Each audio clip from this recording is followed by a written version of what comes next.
മാതാപിതാക്കൾക്കൊക്കെ അല്ലാഹു മഗ്ഫിറത്തും റഹ്മത്തും പ്രദാനം ചെയ്യുമാറാകട്ടെ എന്ന ഒറ്റ പ്രാർത്ഥനയോടെ പരിശുദ്ധമായ ലൈലത്തുൽ ഖദറിന്റെ രാവാകാൻ സാധ്യതയുള്ള ഈ മനോഹരമായ രാവിന്റെ വിഷയത്തിലേക്ക് ഞാൻ നിങ്ങളുടെ ശ്രദ്ധയിൽ ക്ഷണിക്കുന്നു. റമളാൻ വിട പറയാൻ പോവുകയാണ്. പരിശുദ്ധ റമളാൻ. ആ വിട പറയാൻ പോകുന്ന റമളാനിന്റെ ഒടുക്കത്തെ പത്തിലാണ് ഈ ലൈലത്തുൽ ഖദർ. ലൈലത്തുൽ ഖദറി ഖൈറും മിൻ അൽഫി ശഹർ. 1000 മാസങ്ങളേക്കാൾ ഖൈറായതാണ് ഈ ലൈലത്തുൽ ഖദർ. 1000 മാസങ്ങളേക്കാൾ ഖൈറായതാണ്. 3000 രാവും 3000 പകലും എടുക്കുന്ന ഇബാദത്തിന്റെ പ്രതിഫലം ഒറ്റ രാവ് കൊണ്ട് വാരിക്കൂട്ടണോ? ഈ രാവിൽ ഇബാദത്ത് ചെയ്യുക, ഈ രാവിൽ ഇബാദത്ത് ചെയ്യുക. 80 കൊല്ലം ഒരു മനുഷ്യന്റെ ആയുസ് ഒരു പക്ഷേ 80 കൊല്ലം ഉണ്ടാകാൻ പ്രയാസമാണ്. ഇന്ത്യൻ ആവറേജ് ഏജ് 60 വയസ്സാണ് ഒരു ഇന്ത്യക്കാരന്റെ ശരാശരി ആയുസ്. പക്ഷേ 80 കൊല്ലത്തെ ഇബാദത്തെടുത്ത പ്രതിഫലം ഒറ്റ രാവ് കൊണ്ട് ലഭിക്കണമോ? ഈ പരിശുദ്ധമായ രാവ് കൊണ്ട് നേടുക. ലൈലത്തുൽ ഖദ്രി ഖൈറും മിൻ അൽഫി ശഹർ. 1000 മാസങ്ങളേക്കാൾ ഖൈറായതാണ് ഈ ലൈലത്തുൽ ഖദ്ർ. അത് വളരെയേറെ പുണ്യമായ രാവാണ്, പവിത്രമായ രാവാണ്. അള്ളാഹുവിന്റെ അനുഗ്രഹങ്ങൾ ചൊരിഞ്ഞു വരുന്ന രാവാണ്. പക്ഷേ ലൈലത്തുൽ ഖദ്ർ വരുമ്പോൾ സന്തോഷം നമ്മുടെ മനസ്സിൽ ഉണ്ടാകുന്നു. എന്താണ് ഈ ലൈലത്തുൽ ഖദ്ർ? എന്താണ് ഈ ലൈലത്തുൽ ഖദ്ർ? ലൈലത്തുൽ ഖദ്രി ഖൈറും മിൻ അൽഫി ശഹർ. ഇന്നാ അൻസൽനാഹു ഫീ ലൈലത്തുൽ ഖദ്ർ. നാം ആ ഖുർആനിനെ ലൈലത്തുൽ ഖദ്റിലാണ് അവതരിപ്പിച്ചിട്ടുള്ളത്. ഖദ്റിന്റെ രാവിലാണ് നാം അതിനെ ഇറക്കിയിട്ടുള്ളത്. അതുകൊണ്ട് ആ മാസം വളരെ ശ്രേഷ്ഠമായ രാവാണ്. തനസ്സലുൽ മലായികത്തു വറൂഹ്.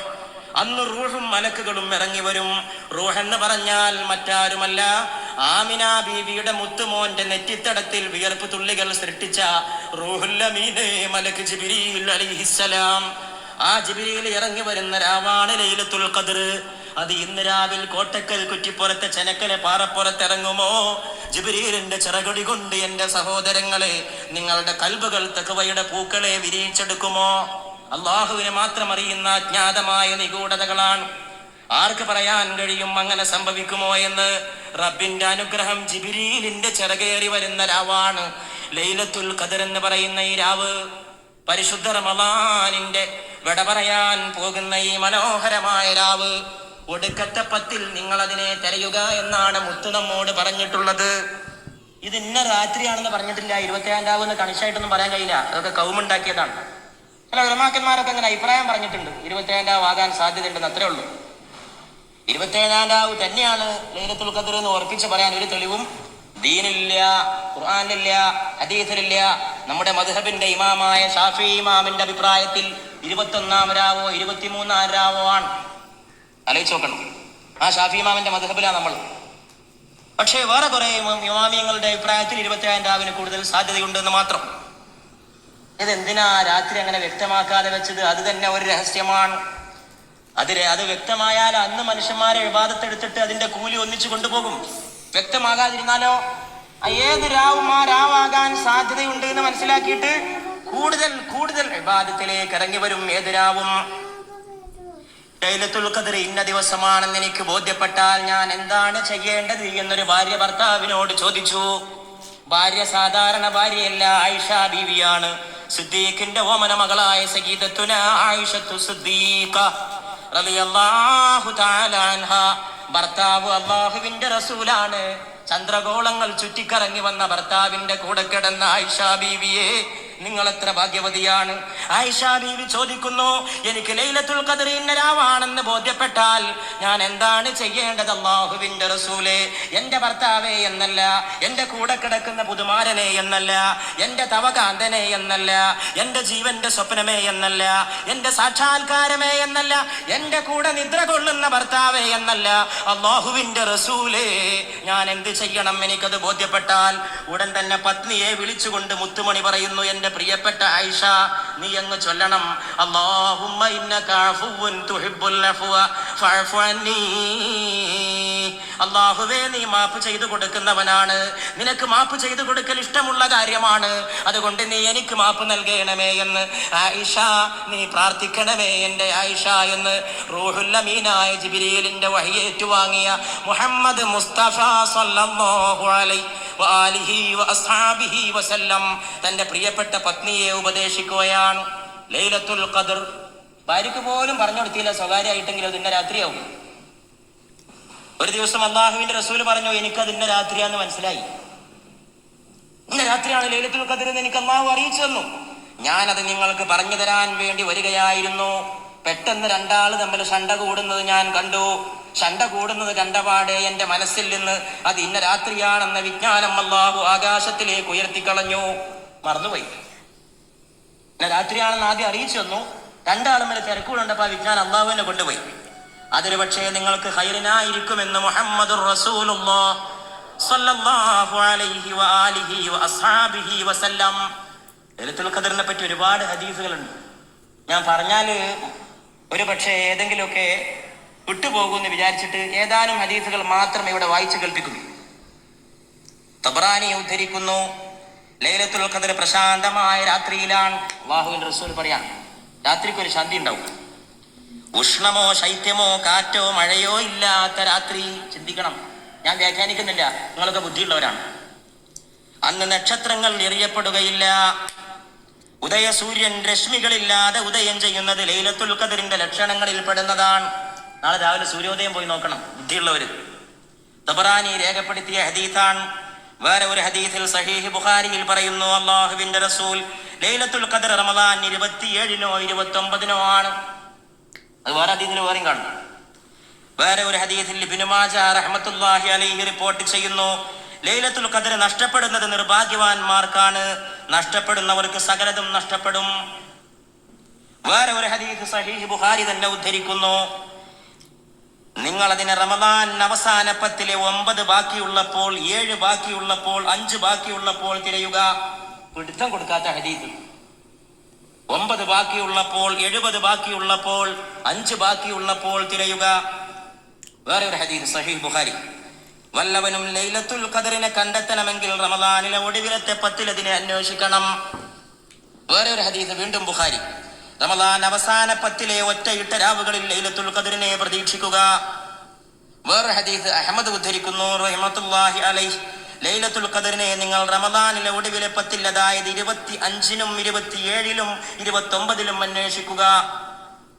വീണ്ടും അഹ്മദ് റഹ്മഹുല്ലാഹ് ഉദ്ധരിക്കുന്നു, അല്ലാഹുവിന്റെ റസൂൽ പറഞ്ഞതായിട്ട്, ലൈലത്തുൽ ഖദ്ർ റമദാനിലെ 27-ാം രാവിലാണ്. പക്ഷെ അത് കേട്ടിട്ട് 27 വിശ്വസിക്കാനും ഉറപ്പിച്ച് പറ്റില്ല. ഇവിടെ വേറെ 23 പറഞ്ഞ അള്ളാന്റെ റസൂൽ തന്നെയാണ്. അതും ഈ റസൂൽ തന്നെയാണ് 29-ഉം 23-ഉം ഒക്കെ പറഞ്ഞത്. അതുകൊണ്ടാണ് ഇമാം ഷാഫി റഹ്മത്തുള്ളാഹി അലൈഹി 21-ാം രാവിനെയും 23-ാം രാവിനെയും പിടിച്ചത്. തിരുമേനിയുടെ സഹീഹ് ബുഖാരി ഉദ്ധരിക്കുന്നു, തിരുമേനിയുടെ അനുചരന്മാരിൽ കുറെ പേർ ലൈലത്തുൽ ഖദ്റിനെ റമദാനിലെ ഒടുവിലത്തെ ആഴ്ചയിൽ വരുന്നതായി സ്വപ്നം കണ്ടു.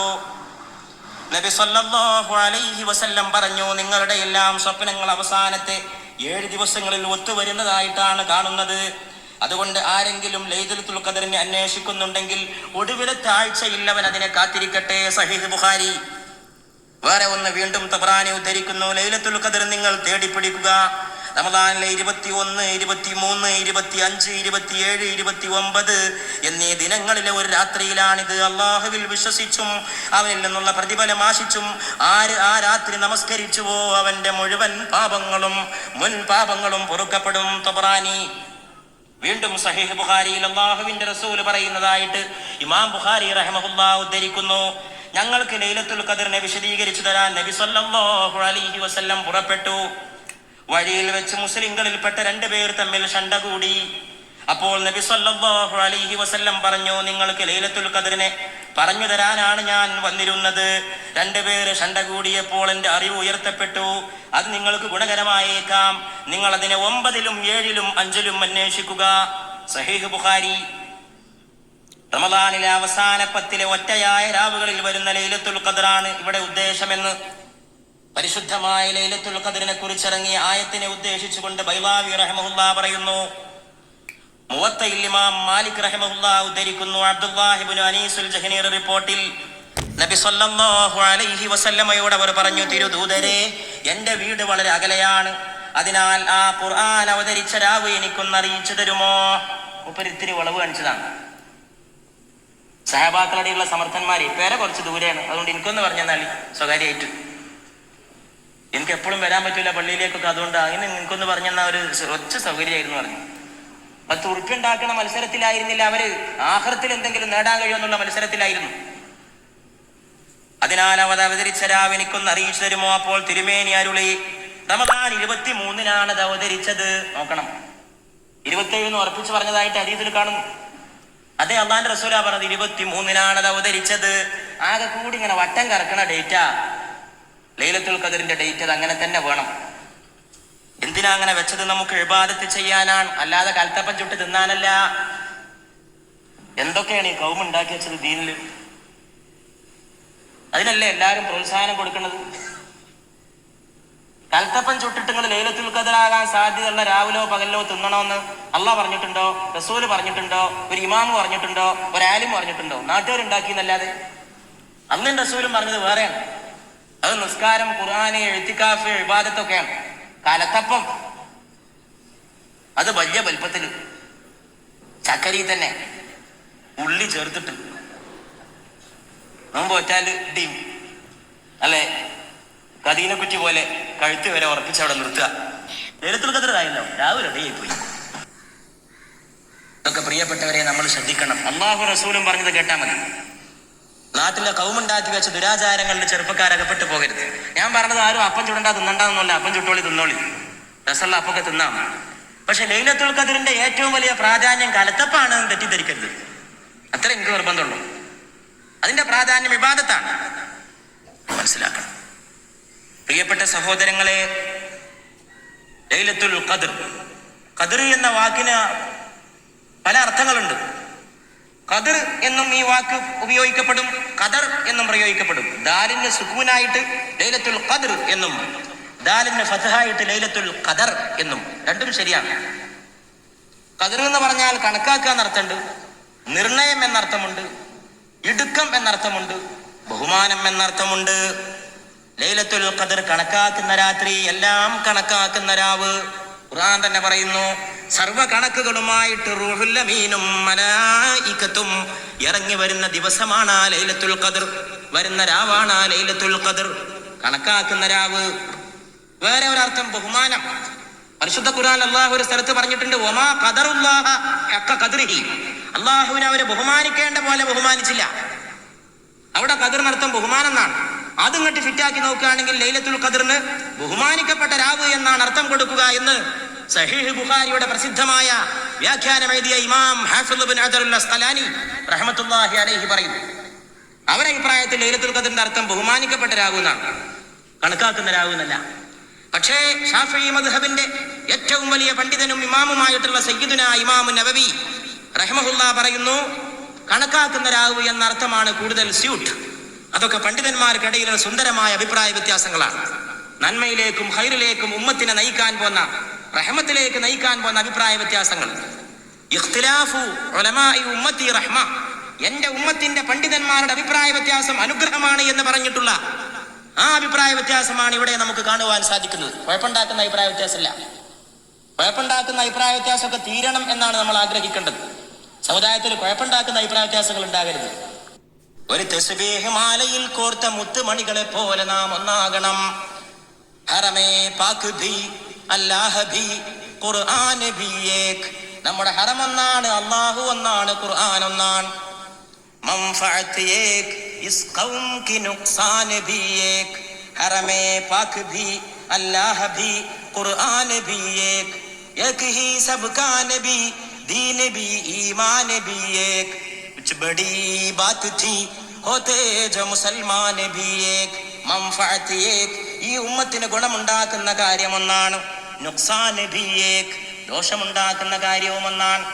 ഈ യോഗം കേൾക്കാൻ വന്ന സദസ്സിലെ കിഴക്കേ അറ്റത്തിരിക്കുന്ന പാലക്കാട് ജില്ലയിൽ നിന്ന് വന്ന ഒരു സഹോദരനുണ്ടെങ്കിൽ ആ സഹോദരൻ എന്താണോ ഖൈർ അത് തന്നെയാണ് തെക്കേ അറ്റത്തിരിക്കുന്ന അല്ലെങ്കിൽ വടക്കേ അറ്റത്തിരിക്കുന്ന കണ്ണൂർ ജില്ലയിൽ നിന്ന് വന്ന സഹോദരനും ഖൈറ് മൻഫഅത്ത് ഏക്, ഗുണം ഒന്നാണ്, നുഖ്സാൻ ബി ഏക്. അല്ലാമ ഇഖ്ബാലിന്റെ മരിക്കാത്ത ഭാഷയിൽ ദോഷവും ഒന്നാണ്. ഹറമേ പാക് ഭി, പരിശുദ്ധമായ ഹറമ് നമുക്കൊന്നാണ്. അല്ലാഹ് ഭി, നമ്മുടെ അല്ലാഹു ഒന്നാണ്. ഖുർആൻ ഭി ഏക്, നമ്മുടെ ഖുർആനും ഒന്നാണ്. ഏക് ഹി സബ്കാ നബി, നമ്മുടെ നബി ഒന്നാണ്. ദീൻ ഭി ഈമാൻ ഭി ഏക്, നമ്മുടെ ദീൻ ഒന്നാണ്, ഈമാൻ ഒന്നാണ്. ബഡി ബാത്ത് ഥി, ഒരു വലിയ കാര്യമാകുമായിരുന്നു. ഒതേജ മുസൽമാൻ ഭി ഏക്, മുസ്ലിമും ഒന്നായിരുന്നെങ്കിൽ എത്ര വലിയ കാര്യമാകുമായിരുന്നു എന്ന് അല്ലാമ ഇഖ്ബാൽ പറഞ്ഞു. എങ്ങനെ ഉണ്ടായത്? ഒരുപാട് സംഭവങ്ങൾ അയിമ്മത്തും മുജ്തഹിദീങ്ങളും ഉലമാക്കളും അതിനെപ്പറ്റി പറഞ്ഞിട്ടുണ്ട്. ഹൈദരാബാദിൽ ജീവിച്ചിരുന്നു മഹാനായ ഒരു പണ്ഡിതൻ സയ്യിദ് അബുൽ ഹസനാത്ത് അബ്ദുല്ലാ ഷാ നഖ്ശബന്ദി ഖദ്ദസല്ലാഹു സിർറഹുൽ അസീസ്. ഹനഫി മദ്ഹബിലെ മഹാനായ പണ്ഡിതനായിരുന്നു. അബുൽ ഹസനാത്ത് റഹ്മത്തുള്ളാഹി അലൈഹി തന്റെ ഒരു കിതാബിൽ പറയുകയാണ്, ഒരു ഹദീസ് ഉദ്ധരിച്ചുകൊണ്ട് പറയുകയാണ്, അള്ളാഹുവിന്റെ റസൂൽ അള്ളാഹുവിനോട് കേണ പറഞ്ഞു, എന്റെ മുമ്പുണ്ടായിരുന്ന ഉമ്മത്തീങ്ങൾക്ക് റബ്ബേ നീ കൂടുതൽ ആയുസ് കൊടുത്തിരുന്നു, ഓരോരുത്തർക്കും കൂടുതൽ വയസ്സ് പ്രായം ജീവിക്കാൻ കഴിഞ്ഞിരുന്നു. എന്റെ ഉമ്മത്തിന് പ്രായം കുറവാണ്, അതുകൊണ്ട് എന്റെ ഉമ്മത്തിന് നീ എന്തെങ്കിലും പകരം കൊടുക്കണമേ എന്ന് റസൂല് തേടിയ ദുആക്ക് ഉത്തരമാണ് 1000 മാസങ്ങളുടെ ദുആയും 1000 മാസങ്ങളുടെ ഇബാദത്തും ഒറ്റ രാവിൽ അനുഗ്രഹമായി നൽകുന്ന പരിശുദ്ധമായ ലൈലത്തുൽ ഖദ്ർ എന്ന് സയ്യിദ് അബ്ദുല്ലാ ഷാ നഖ്ശബന്ദി മുജദ്ദിദി ഖദ്ദസല്ലാഹു സിർറഹുൽ അസീസ്, ആ മഹാനായ പണ്ഡിത ശ്രേഷ്ഠൻ തന്റെ ഒരു ഗ്രന്ഥത്തിൽ എഴുതി വെച്ചിരിക്കുകയാണ് അള്ളാഹുവിന്റെ റസൂലിന്റെ തേട്ടം. ആ തേട്ടം കൊണ്ടാണ് ഇത് വന്നിട്ടുള്ളത്. പരിശുദ്ധ ഖുർആൻ അവതരിപ്പിക്കപ്പെട്ട ഈ രാവ് അങ്ങനെ സംഭവിച്ചതാണ്. പ്രിയപ്പെട്ട സഹോദരങ്ങളെ, ഏതായിരുന്നാലും ഇത് അത്ഭുതകരമായ ഒരു രാവാണ്. 1000 മാസങ്ങളെക്കാൾ ശ്രേഷ്ഠമായ രാവ് മാത്രമല്ല, പിന്നെ ഒരിക്കൽ അള്ളാഹു തേടിയത്രേ, എന്റെ ഉമ്മത്തിന്റെ കാര്യം എന്താണ്? ഉമ്മത്തിന് വേണ്ടി സദാ പ്രാർത്ഥിക്കുന്ന റസൂല് തേടി, റബ്ബേ എന്റെ ഉമ്മത്തിന്റെ കാര്യം എന്താണ്, എന്റെ ഉമ്മത്തിന്റെ കാര്യം എന്താണ്? അള്ളാഹു മറുപടി കൊടുത്തു, സാധാരണ അമ്പിയാക്കൾക്ക് മാത്രം കൊടുക്കുന്ന ഒരു അനുഗ്രഹം നിങ്ങളുടെ ഉമ്മത്തിന് എന്റെ ഹബീബേ ഞാൻ നൽകാൻ പോവുകയാണ്. അതെന്താണെന്നറിയുമോ? അമ്പിയാക്കളെ തേടിയാണ് വഹയിന്റെ മലക്കായ ജിബ്രീൽ ചെന്നാറുള്ളത്. എന്നാൽ നിങ്ങളുടെ ഉമ്മത്തിനെ തേടിക്കൊണ്ട് ഓരോ കൊല്ലത്തിലും ഒരു രാത്രി ജിബ്രീൽ അലൈഹിസ്സലാം ആകാശത്തിൽ നിന്ന് ഭൂമിയിലേക്ക് ഇറങ്ങിച്ചെല്ലും. അതാണ് എന്റെ ഹബീബേ ലൈലത്തുൽ ഖദ്ർ. ലൈലത്തുൽ ഖദ്ർ ഖൈറും മിൻ ജിബ്രീലായി ഇറങ്ങേണ്ടത് മലക്കുകളുടെ സുൽത്താൻ, ഏതെങ്കിലും മലക്കല്ല, റൂഹ്. ഖുർആൻ പ്രത്യേകം എടുത്തു പറയുന്നു. എല്ലാ മുഫസ്സിരീങ്ങളും ഈ കാര്യത്തിൽ ഒറ്റ അഭിപ്രായക്കാരാണ്. ജിബ്രീൽ തന്നെയാണ് ഇറങ്ങുന്ന ആള്. ജിബ്രീലിന്റെ ചരകടി മുഴങ്ങുന്ന രാവാണ് ലൈലത്തുൽ ഖദ്ർ. തനസ്സലു ഫീഹിൽ തനസ്സാ, രാത്രി ഇറങ്ങും, റൂഹ് ഇറങ്ങും, മലായികത്തും ഇറങ്ങി വരും. മലായികത്ത് ഇറങ്ങി വന്നുകൊണ്ട് അനുഗ്രഹങ്ങൾ. പ്രിയപ്പെട്ടവരെ, നമ്മുടെ ഈ രാവിലും ഈ ഇതൊക്കെ ലൈലത്തുൽ ഖദ്ർ ആവുകയാണെങ്കിൽ മലക്കുകൾ ഇവിടെ അല്ലാതെ എവിടെ പോകാനാ? നിങ്ങൾ ഉറപ്പിച്ചോളൂ, നിങ്ങളൊക്കെ അടുത്തുണ്ട്. എനിക്കതിൽ യാതൊരു സംശയമില്ല. ഇത് ലൈലത്തുൽ ഖദ്റിന്റെ രാവാണെങ്കിൽ അബ്ദുസ്സമദ് മോശക്കാരനായിരിക്കാം, നമ്മളെ സദസ്സിലൊക്കെ നിങ്ങളും ഞാനൊക്കെ മോശപ്പെട്ടവരായിരിക്കാം. പക്ഷെ നമ്മൾ കൂടിയ രാവും ഈ സദസ്സിന്റെ ഉദ്ദേശവും റമളാന്റെ ദീനിന്റെ മജ്ലിസിന്റെ ബർക്കത്തും മഹത്വവും ചൊല്ലുന്ന സദാഹ സലാത്തിന്റെ പുണ്യവും, ഇത് ഏതൊരു ലക്ഷ്യത്തിനു വേണ്ടിയാണോ ആ ലക്ഷ്യത്തിന്റെ മഹത്വം, അള്ളാഹുവിന്റെ പേര് മുഴക്കപ്പെടുന്ന മസ്ജിദിനെ പരിപാലിക്കുക എന്ന ലക്ഷ്യം ഒക്കെ കൂടി പരിഗണിക്കുമ്പോൾ ലൈലത്തുൽ ഖദ്റാണെങ്കിൽ മലക്കുന്ന ഇവിടെ തന്നെയാ. യാതൊരു സംശയവും ആ കാര്യത്തിൽ ആർക്കും വേണ്ട. അതുകൊണ്ട് തേടണമെങ്കിൽ ഈ സദസ്സിൽ നിന്ന് തേടിക്കൊള്ളുക. അള്ളാഹു നമ്മെ ആഖിറത്തിൽ രക്ഷപ്പെടുത്തുമാറാകട്ടെ. അള്ളാഹു നമ്മുടെ സകല ദോഷങ്ങളും പൊറുത്തു നൽകുമാറാകട്ടെ. അവൻ സ്വർഗത്തിലേക്ക് നരകത്തിൽ നിന്ന് എഴുത്തുക്ക് ചൊല്ലി നിയമിക്കപ്പെടുന്നവരിൽ നമ്മയും നമ്മുടെ മാതാപിതാക്കളെയും ഉൾപ്പെടുത്തുമാറാകട്ടെ. പരിശുദ്ധമായി രാവിന്റെ പുണ്യവും ഈ മാസത്തിന്റെ പുണ്യവും അള്ളാഹു മരണം വരെ നമുക്ക് നൽകുമാറാകട്ടെ. ഇനി ഒരു ലൈലത്തുൽ ഖദ്റിൽ ഇതുപോലെ വിശാലമായ ഒരു സദസ്സിലിരിക്കാനും അവിടെ സംസാരിക്കാനും അബ്ദുസ്സമദിന് ആയുസ്സുണ്ടാകുമോ? കേൾക്കുന്ന സഹോദരങ്ങൾക്ക് ആയുസ്സുണ്ടാകുമോ? ആയുസ്സുണ്ടെങ്കിൽ തന്നെ പറയാൻ കഴിയുമോ? ആയുസ്സുണ്ടെങ്കിൽ തന്നെ കേൾക്കാൻ കഴിയുമോ? മരണം ഇങ്ങനെ കൂടെ യാത്ര ചെയ്യുകയല്ലേ? മരണം ഇതാ കൂടെ നമ്മുടെ കൂടെ യാത്ര ചെയ്യുകയാണ്. മരണം മൗത്തിന്റെ നേരെ നമ്മുടെ കൂടെയുണ്ട്. മരണമേ മരണമേ നീ എന്നെ മാടി വിളിച്ചു, കാമുകനായി ഞാൻ നിന്നിൽ ലയിച്ചു. മരണമാണ് എന്നെ മാടി വിളിക്കാൻ വന്നത്. ഞാൻ കാമുകനായിട്ട് ആ മരണത്തിൽ പോയി ലയിച്ചു വീണതാണ്. മരിക്കാൻ പോകുന്ന ഘട്ടത്തിൽ ഒരു വലിയന്റെ ഗാനമാണ് ആ മരണം. Please like, share, subscribe. Thank you.